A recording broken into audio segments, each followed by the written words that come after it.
পাশে মানুষের সাথে আমরা আছি এই বাংলাতে। আপনারা দেখছেন সংবাদ শিরোনাম।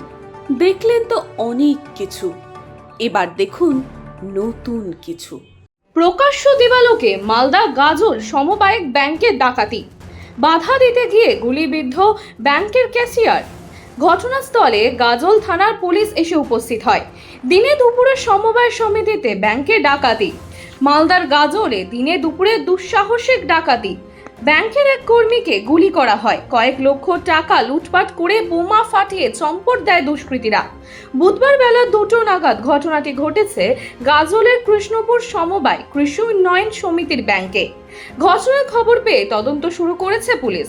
পলাতক দুষ্কৃতীদের খোঁজে চলছে পুলিশের তল্লাশি। গুলিবিদ্ধ ব্যাংক ক্যাশিয়ার, পেটে গুলি লেগেছে ক্যাশিয়ারের।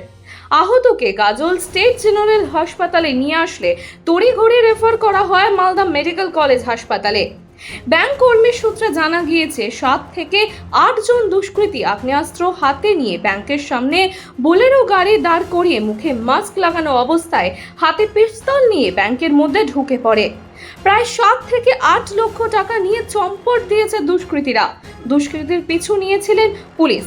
জানা যাচ্ছে গুলিবিদ্ধ অবস্থায় ব্যাংকের ক্যাশিয়ারের নাম যোগেশ্বর মণ্ডল, বয়স 35, বাড়ি শিক্ষক পল্লী এলাকায়। এটা গাজল গাজল ব্লক, এটা আমাদের কৃষ্ণপুর ব্রাঞ্চ, কৃষ্ণপুর সমবায় কৃষি উন্নয়ন সমিতি আমাদের ব্যাংকের নাম। কি হয়েছে? আমরা দুজন স্টাফ করেছিলাম।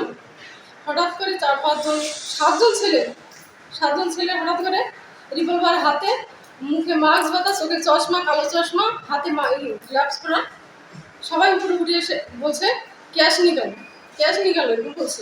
হিন্দি, আধো আধো হিন্দি বলছে, ক্যাশ নিকাল। তো আমাদের যে আরেকজন স্টাফ ছিল দাদা, ও তো দেখিয়ে দিল ক্যাশ দেখিয়ে দিল, চাবি দিয়ে দিল। এখানকার ক্যাশ বের করে নেওয়ার পরে তারপর দৌড়ে আমাদের ভোল্টে গেল। ভোল্ট থেকে মানে ভোল্টের তো আবার একটা চাবি থাকে, বলছে চাবি দিজিয়ে। তখন ওই ছেলেটা চাবিও দিয়ে দিল, আমাদের দাদা চাবি দিয়ে দিল। চাবি দিয়ে দেওয়ার পর ওটা খুলতে গেছে। তখন এখন তো অ্যালার্ম সিস্টেম করা আছে, অ্যালার্ম বেজে উঠলো। আর আমাদের ওই দাদা তখন ওই অ্যালার্মটা বন্ধ করতে যাচ্ছিল, তখনই একজন ওনাকে গুলি মেরে দিল। আর আমার কাছে গুলি ধরেই আছে না, এই সামনে ধরে দিয়েছে, মুখ বন্ধ। হ্যাঁ, মুখ বন্ধ। তারপর তারপর আহত হয়ে গেলেন? কোথায় লেগেছে গুলি? পেটে গুলি লেগেছে। হ্যাঁ, পেটে গুলি লেগেছে। ও তো চিৎকার করছে, তা আমি আর করতে পারছি না। আমি কি করবো আমি টের পাচ্ছি না, বুঝতে পারছি না আমি কি করবো। যার গুলি লেগেছে উনি কি পদে আছে? উনি অ্যাকাউন্টে ক্ষীরোদ মণ্ডল। মণ্ডল। হ্যাঁ। ওনাকে কোথায় পাঠানো হয়েছে? ওনাকে মালদা মেডিকেল হসপিটাল, গাজল, হ্যাঁ? আগে গাজল নিয়ে গেছে, গাজল হসপিটাল, ওখান থেকে রেফার করে দিয়েছে মালদা মেডিকেল হসপিটাল। পুলিশ এসেছে? পুলিশ এসেছিল। হ্যাঁ, তারপর পুলিশ এসে তো তদন্ত করে পুলিশ চলে গেল। তাও কত টাকা মোটামুটি নিয়ে গেছে আনুমানিক? মোটামুটি প্রায় 6 লাখ টাকা। প্রায় 6 লাখ টাকা। হ্যাঁ, প্রায় 6 লাখ টাকা।